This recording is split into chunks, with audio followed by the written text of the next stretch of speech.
Hola familia, ¿cómo estáis? Voy a tener una charla ahora a continuación con unos entrenadores de élite que colaboran con Plan Cooper. Él es Sergio Gómez y él es especialista en rendimiento deportivo, rendimiento físico. Ayuda tanto a personas de nivel amateur como personas de nivel medio alto y también está trabajando con deportistas profesionales, deportistas de élite. También es especializado en prevención de lesiones y rehabilitación. Entonces, vamos a hacerle unas preguntitas que seguro van a ser de interés. Que disfrutéis. Pues Sergio, yo ya te he presentado a todo el mundo, a la audiencia, a todos los que nos están viendo, pero por supuesto no lo haré tan bien como lo harás tú. Así que si quieres, preséntate un poco y nos cuentas exactamente a qué te dedicas. Bueno, Marcus, yo en presencial tengo un centro de entrenamiento junto a unos compañeros, que es el MQC en Mallorca. Tenemos dos centros de entrenamiento y uno de fisioterapia. Y luego, aparte, doy clases en grado superior, lo que era el TAFAT antes, y en máster, en una academia de entrenamiento y formación que se llama Qualis. La sede está en Valencia. Y bueno, estamos por toda España. Y luego, aparte, a través del online, llevo a algunos deportistas que están aquí fuera de Mallorca y al no poder venir al centro, al no poder llevar un seguimiento, pues lo hacemos vía online. Suele ser gente que vivía en Mallorca y ahora no vive en Mallorca. Claro que se ha puesto súper de moda, bueno, no es que se haya puesto de moda, pero se acepta mucho más el estar asesorado vía online, ¿no? Pasa también en otros ámbitos, pero en el entrenamiento personalizado, el recibir asistencia o ayuda, asesoría de un entrenador profesional como tú, pues se lleva, o sea, está más normalizado la vía online, ¿no? Te quería Exacto, preguntar, exacto. ¿tratas o asesoras a deportistas o simplemente personas que quizá no son deportistas, pero sí que quieren una rutina de ejercicios, tanto, bueno, de cualquier nivel, digamos, tanto más amateur empezando como profesionales, ¿verdad?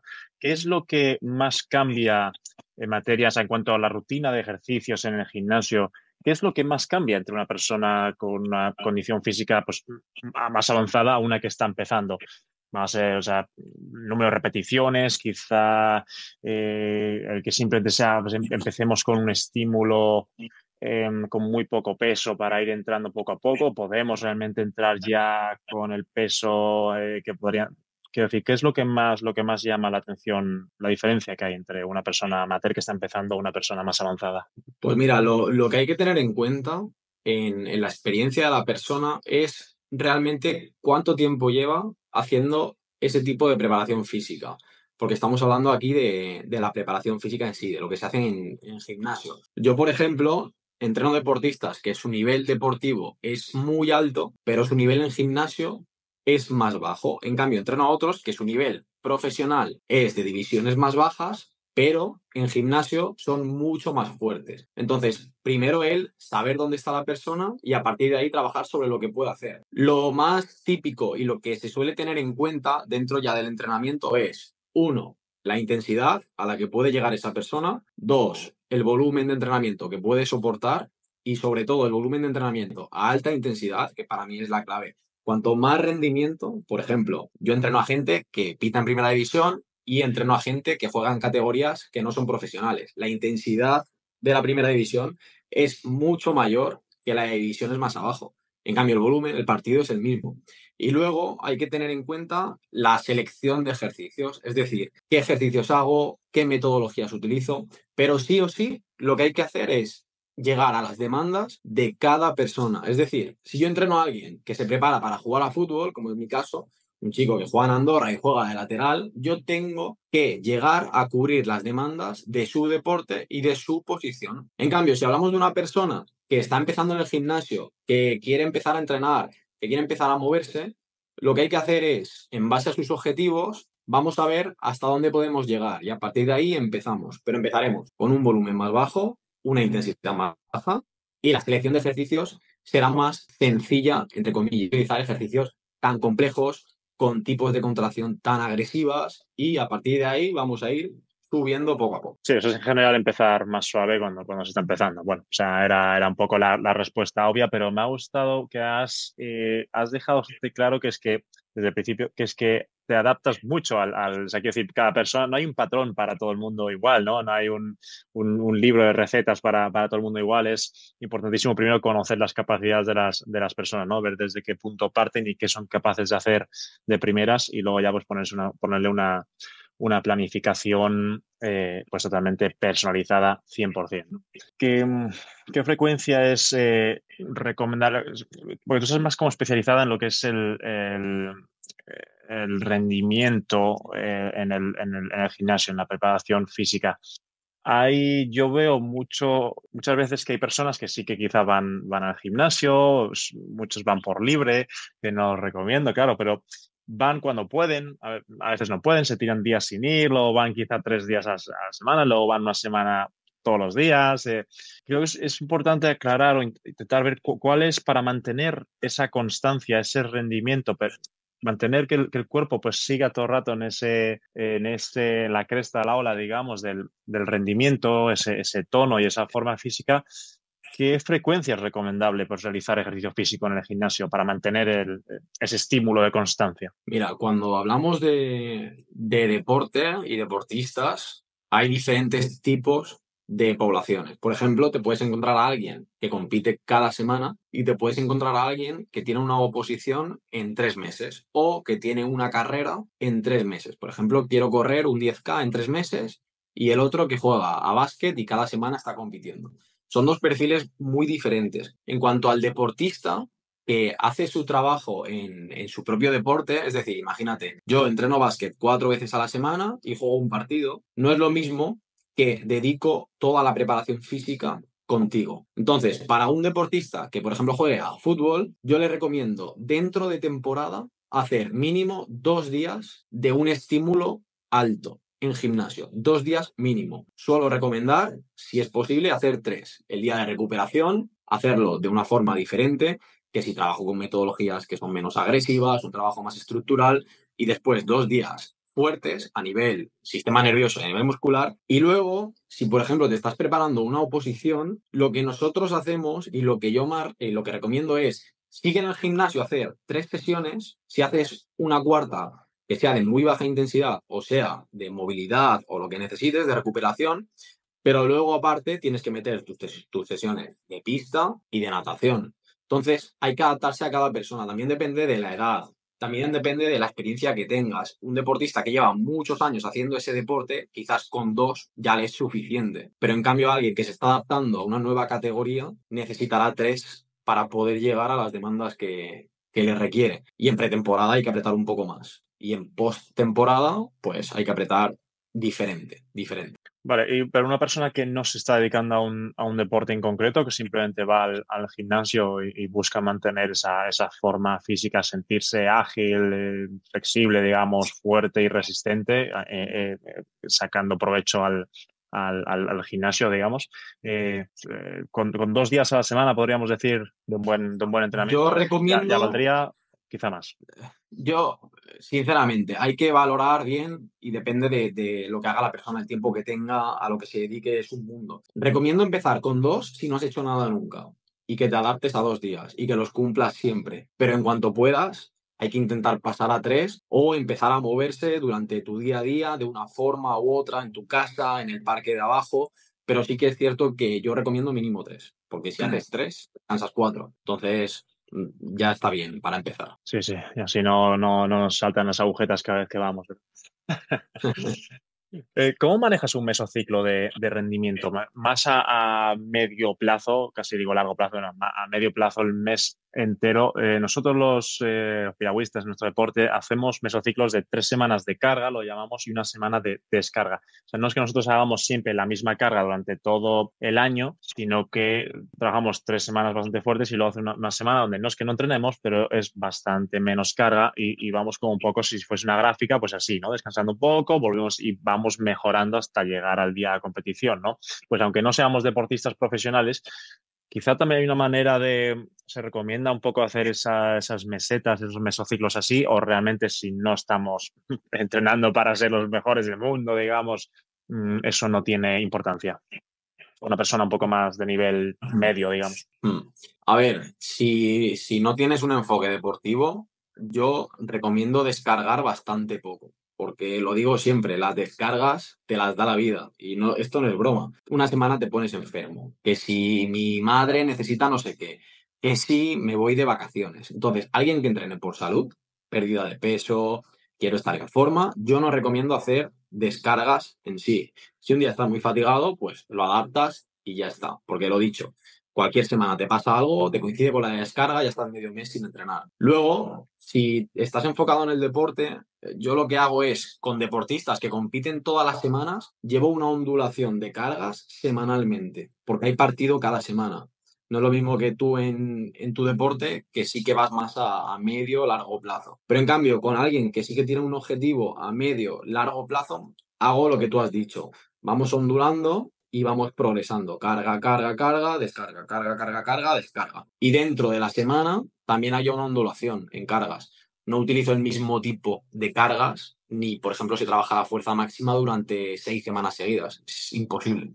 Y en general, ¿qué importancia hay que darle al descanso en relación con el rendimiento físico? Y hablo tanto de, obviamente, las noches, el sueño por la noche, eso ya creo que todo el mundo lo tiene interiorizado, la importancia de dormir lo suficiente y sobre todo un sueño de calidad. Pero hay algo también que se nos escapa un poco en a todo el mundo, a las personas que no estamos bien asesorados, es el descanso intraseries, ¿no? Hay veces que pues, vamos al gimnasio, nos ponemos a hacer series, las repeticiones un poco que vemos, no prestamos atención al descanso y cuando vemos que nos volvemos a poner, ¿no? Y no le damos quizá importancia al descanso y según si descansamos más o descansamos menos, pues pues, da un estímulo distinto al músculo, ¿no? Entonces, ¿qué importancia realmente tiene ese descanso? Y también el descanso entre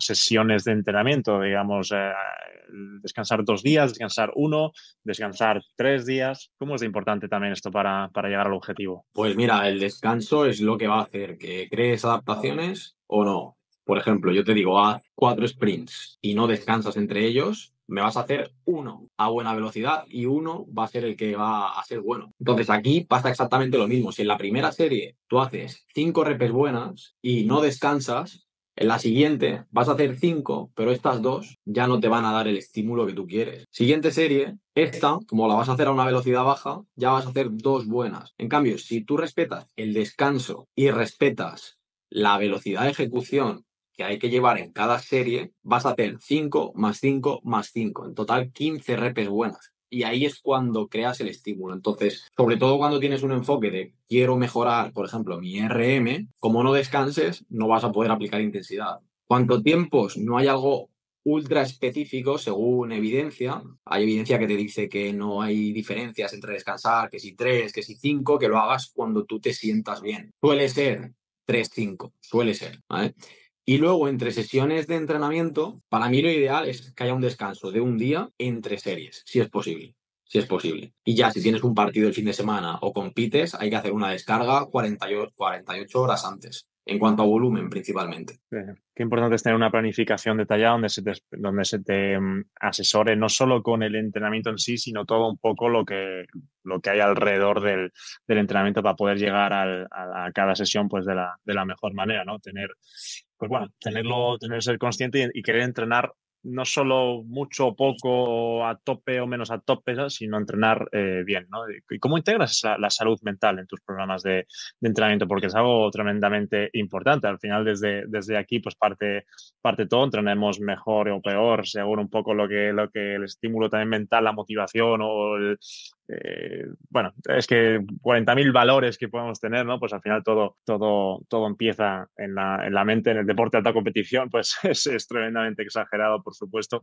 ¿Y cómo integras eso? ¿No? ¿Cómo asesoras? ¿Cómo consigues, ¿no? Que tus asesorados, tus clientes, pues gestionen esa potencia mental. Pues mira, Marcus, hay tantos casos tan diferentes que si quieres te especifico algunos, pero para mí lo principal es la comunicación con el deportista. Es decir, aunque lo hagas online, tienes que estar con él y tienes que llevar un seguimiento, porque pueden pasar 1000 cosas. Te voy a poner 4 o 5 ejemplos, ¿vale? Para empezar, en verano llevaba un deportista profesional que se dedica a ello, lesionado y no podía empezar la temporada.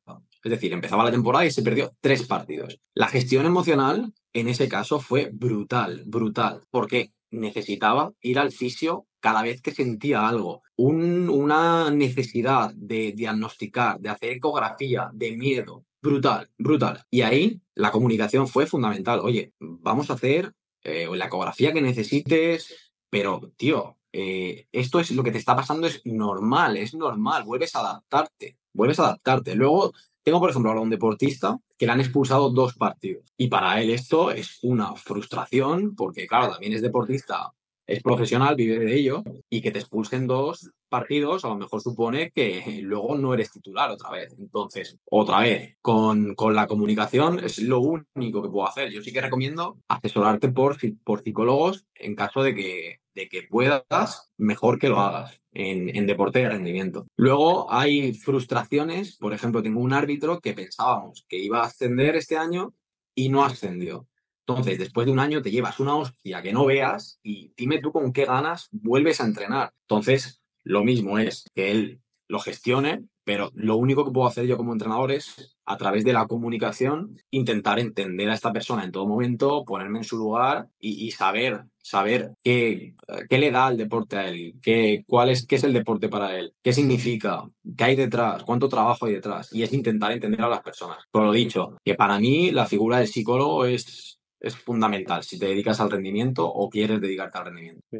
Tremendo el dejarse asesorar por un psicólogo que me alegro muchísimo que hoy en día cada vez más está más naturalizado el acudir a un psicólogo, que antes no era tan así, ¿no? Sí, pero hoy en día hasta presumimos de que vamos a un psicólogo, ¿no? Lo contamos y las personas a nuestro alrededor pues se interesan, ¿no? Ah, vas al psicólogo, vale, me lo recomiendas, sí, ¿no? Y la gente pues lo naturaliza mucho más, ¿no? Y luego también, bueno, lo que has dicho, el tener un seguimiento cercano al deportista o, bueno, a la persona a la que asesoras en materia de entrenamiento, pues no solo enviarle la planificación y ya está, ya te apañarás y no me molestes, sino que estar ahí acompañándole en todo momento. Y no solo por corregirle cualquier situación más técnica o específica, sino a nivel mental. Tengo otra pregunta que esta me interesa a mí especialmente tu respuesta, porque a lo largo del tiempo, a lo largo de mi tiempo como deportista, he estado escuchando que es durante una época más bueno hacerlo de esta manera u otra, más adelante y actualmente me estoy empezando a dar cuenta y leyendo estudios de que no es tan importante como yo pensaba hace años, y es la flexibilidad, los estiramientos. ¿Hasta qué punto es tan necesario tener un músculo flexible para poder tener un estímulo mayor, para poder ejercer más fuerza o ser más resistente o recuperar de mejor manera? O sea, ¿qué importancia le podemos dar a la flexibilidad en materia del ejercicio? Pues mira, la frase de la flexibilidad o estirar te va a hacer prevenir lesiones es completamente falsa, porque para empezar, una lesión Ya. es multifactorial, no puedes prevenirla. Otra cosa es que se reduzca el riesgo de sufrirla, que eso ya es otra cosa. Pero aquí lo que tendríamos que tener más en cuenta y donde tendríamos que darle la importancia es al término de movilidad, la movilidad, porque sí que es verdad que unos niveles óptimos de movilidad te permiten acceder a más rangos de movimiento. Entonces, tú imagínate que yo tengo solo este rango en el hombro. Yo de aquí no voy a pasar. Entonces, todos los gestos que yo haga, imagínate tú remando. Si no paso de aquí, todos van a ser aquí. Entonces, mi variabilidad de movimiento dentro de este tórax y de este hombro va a verse reducida. ¿Y qué es lo que pasa si yo a un tejido le doy la misma carga en el mismo rango muchas veces, que tengo más riesgo de lesionarme? Entonces, ahí es donde tendríamos que atacar, a la movilidad. Y puede ser por 4 factores. Es decir, yo puedo tener movilidad reducida por mi artrocinemática, es decir, que el movimiento entre, vamos a decir, por ejemplo, la pelvis y la cadera, o el movimiento de la cadera mismo, no sea el óptimo aquí dentro, que no sea capaz de deslizarse, de moverse. Luego puede ser por falta de, se llama inhibición recíproca e inhibición autógena, es decir, que haya un músculo que me esté fastidiando esa movilidad o que sea el otro músculo, ¿vale? Por ejemplo, cuádriceps isquio, para que nos entendamos, rotadores externos, rotadores internos, aductores y rotadores externos. Hay que ver si es que hay que quitarle tono a los rotadores externos o los rotadores internos, porque a veces ahí nos equivocamos. Y después, fundamental, que el trabajo de movilidad es trabajo de fuerza en todo el rango. Entonces, niveles de fuerza en rangos máximos son fundamentales. Por ejemplo, tú en la palada, estos rangos de aquí, claro, tú necesitas fuerza, porque si no, ¿cómo haces para ejercer fuerza en estos rangos finales? Es complicado, entonces hay que entrenar la fuerza en todos los rangos. Yo siempre he dicho que no sé si existe siquiera la palabra hipolaxo, pero ¿verdad? En vez de hiperlaxo, pues hipolaxo, y es que yo siempre he sido súper hipolaxo, o sea, es que no es fácil partirme que doblarme. Pero bueno, sin Sí, embargo, ¿no? tengo el palmarés que tengo, se me da bien el deporte que hago y realmente, pues es...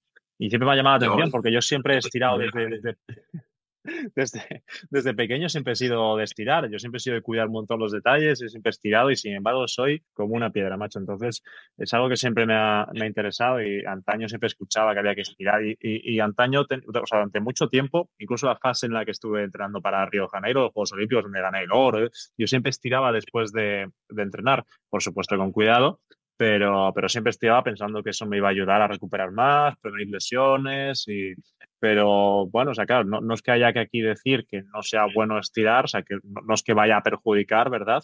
Siempre que se haga con cuidado y no se tire de las fibras, pero tampoco es una locura los beneficios como a veces, bueno, como ha habido ese mito, ¿no? no, tú tienes que Bueno, utilizarlos para abrir ventanas de oportunidad de movimiento. Es decir, si yo estiro, por ejemplo, el isquio como toda la vida, me va a abrir la ventana a poder trabajar la movilidad en todo el rango, lo utilizo en ese momento para que durante el entrenamiento esa sentadilla, por ejemplo, sea cinemáticamente más eficiente. Ya está, pero no te va a prevenir lesiones, ni va a evitar que te lesiones del isquio, ni del cruzado, ni nada.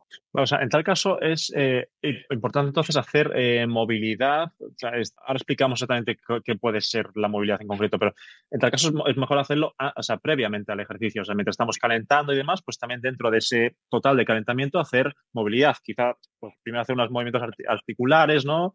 Así por poner un ejemplo. Luego enseguida pues hacer movilidad, quizá, donde, ¿no? Pues hagamos, ¿no? Para ganar un poquito ahí de agilidad, sí, de longitud, digamos, ¿no? Antes de ponernos a hacer el ejercicio más principal e intenso, ¿verdad? Exacto. El trabajo de movilidad se tiene que hacer al principio. Yo sigo un orden que es el de inhibir, que se hace a través de lo dicho antes, la inhibición autógena o inhibición recíproca. Luego movilizar. A mí me gusta movilizar bajo carga cuando pueda ser.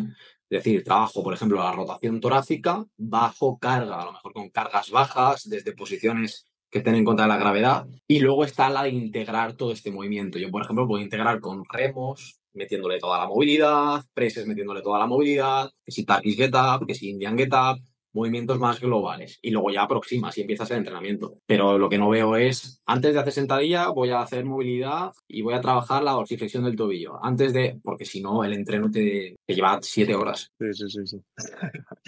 Bueno, y hemos estado mencionando lo de las lesiones.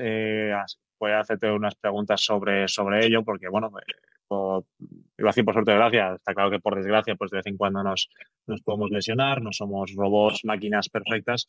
Hay una edad donde se vea un incremento significativo en la tendencia a lesiones. Supongo que simplemente cuanto más mayor nos hagamos, más propensos somos a lesiones, o no tiene realmente que ver con eso, con la edad. Pues mira, no tengo el dato exacto, pero según mi experiencia y según la lógica, sí que es verdad que cuando ya avanzas mucho en la edad, como metamos un estímulo fuerte, tendrás más riesgo de lesionarte seguramente. Pero cuando tienes el riesgo de lesionarte, ya no es en la edad. Pasa con la edad porque no estamos preparados. Pero la lesión ocurre cuando la demanda supera a mi capacidad, ya sea en niños, ya sea en adultos, ya sea en profesionales, ya sea en lo que sea. Si tú, por ejemplo, tu hombro soporta X carga y tú le das X más 2, pues seguramente ese tejido tendinoso, ligamentoso, muscular, tenga cierto daño. Entonces tienes más riesgo de lesionarte.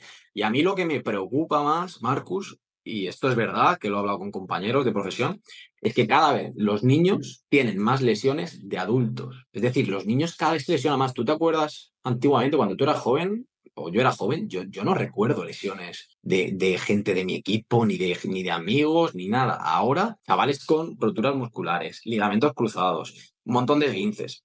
¿Pero por qué? Porque se les mete unas intensidades, 200.000 entrenos, 300.000 partidos, selección balear, selección española, selección de no sé qué, partido amistoso, tacos así de grandes, césped natural, pues no lo soportan. Entonces, la lesión viene cuando la demanda supera tu capacidad, independientemente de la edad. Entonces, hay que cuidar aspectos del deporte base y darle la importancia que tiene. No puede ser chavales tan jóvenes rompiéndose el ligamento cruzado anterior. Es que no puede ser. Sí, ostras. Ya ahora que lo dices, sí que estaba intentando todo el rato pensar y tal cual. ¿A partir de qué edad podemos empezar a trabajar la musculación en el gimnasio? Me acuerdo cuando yo de pequeñísimo le insistía a mi madre, apúntame al gimnasio, apúntame al gimnasio. Fui a un gimnasio y no me dejaron, no recuerdo ni qué edad tenía yo, si es que era súper joven y no me dejaron, me dijeron, es que tu hijo es demasiado pequeño, no podemos aquí meterle en este gimnasio de musculación.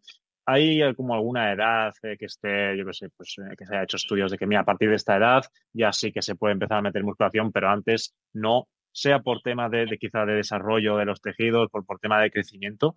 ¿A partir de qué edad dirías tú que ya es seguro empezar a trabajar la musculación? Mira, en gimnasios comerciales me parece bien que no dejen pasar a los jóvenes tan pronto, pero porque ahí no hay una supervisión. Entonces, ¿qué pasa si sueltas a un chaval de 14, 15, 16 años en un gimnasio y sin ningún tipo de control? Pues que seguramente meta todos los discos que tenga que meter, no controle la técnica, esté pensando en lo que pensarán de él, qué guay que soy, entonces va a hacer el loco. Pero tú te vas a Estados Unidos, por ejemplo, centros privados que llevan preparación física y tienen chavales de 9, 10, 11 años. Y si te pones a pensar, decimos, no, los chavales tienen que moverse, tienen que jugar, tienen que lanzar, tienen que correr, tienen que saltar, tienen que trepar, tienen que todo. Y realmente ya corriendo, haciendo un sprint, estás soportando mucha más carga que en cualquier ejercicio que puedas hacer en el gimnasio.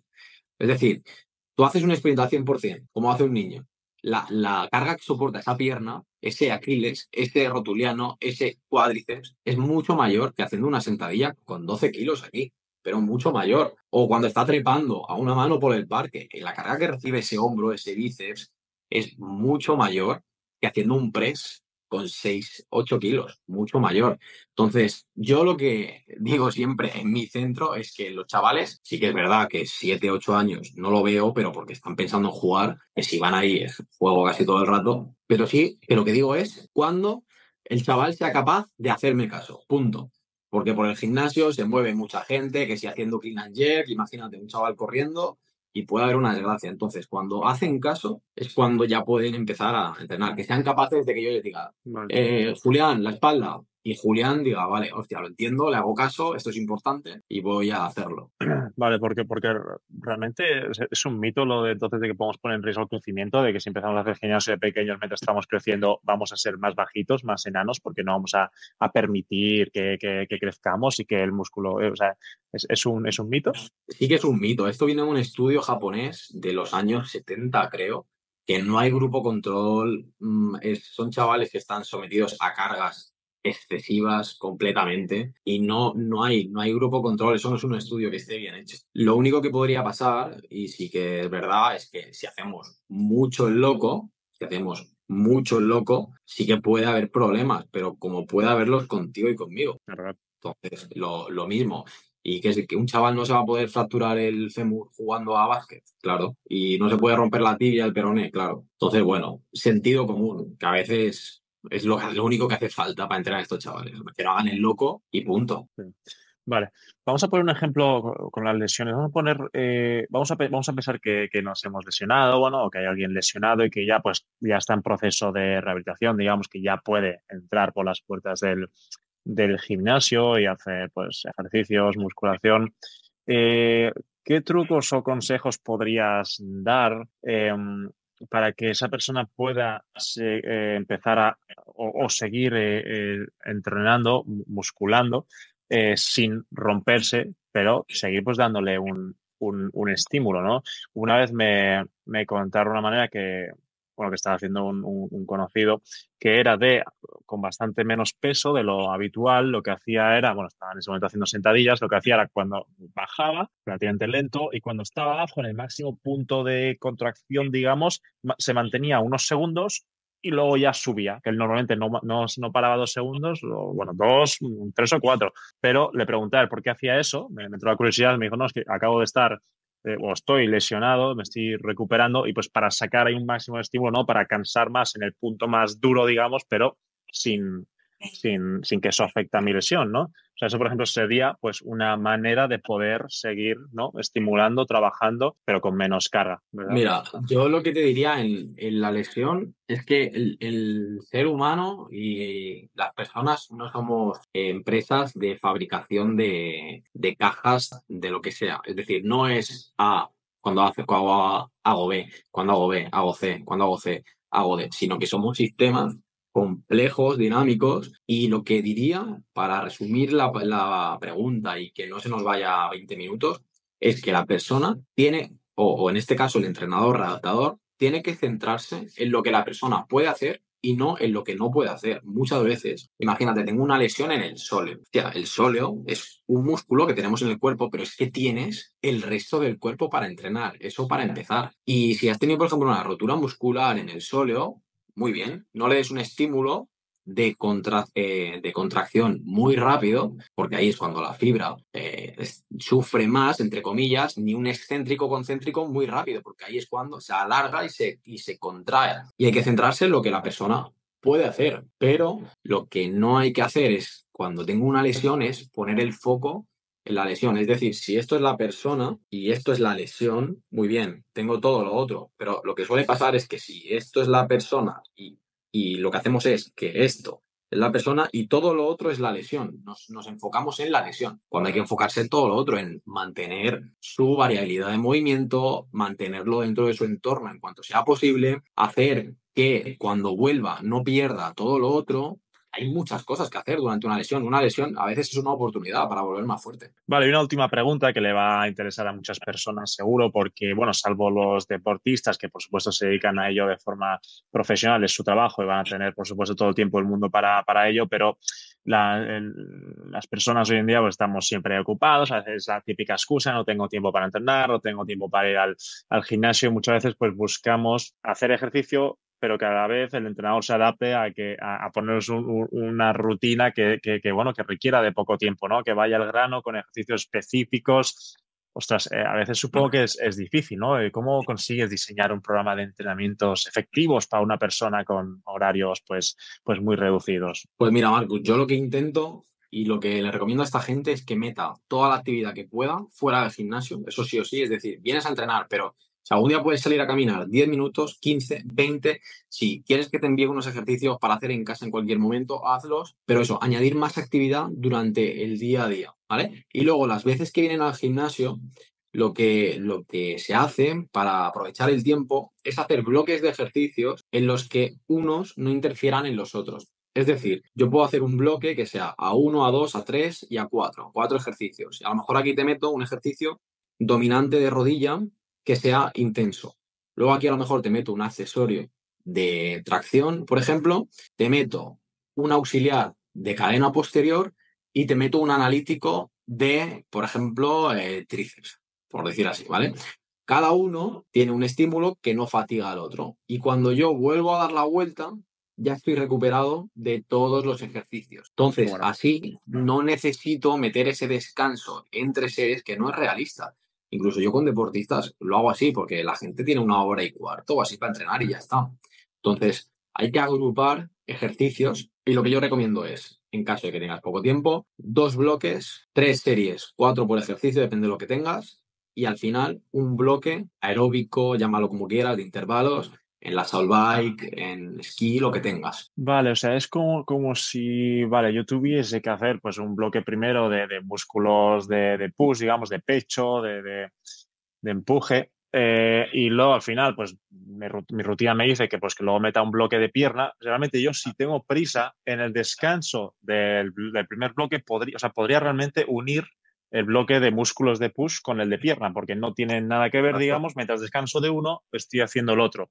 y viceversa, ¿no? Y así gano tiempo y realmente no influye para mal, sino que o sea, metemos en el saco el estímulo que buscamos, ¿verdad? Exacto. Tú puedes hacer, por ejemplo, de empuje un press militar y luego puedes hacer un squat con barra hexagonal. ¿Va a haber cierta fatiga? Sí, pero muy poca, muy poca. O sea, te renta mucho más hacer eso que meter tan poca carga si tienes tan poco tiempo. Ya, que bueno, ostras, tremendo consejo que me sirve hasta para mí cuando algún día voy con prisa.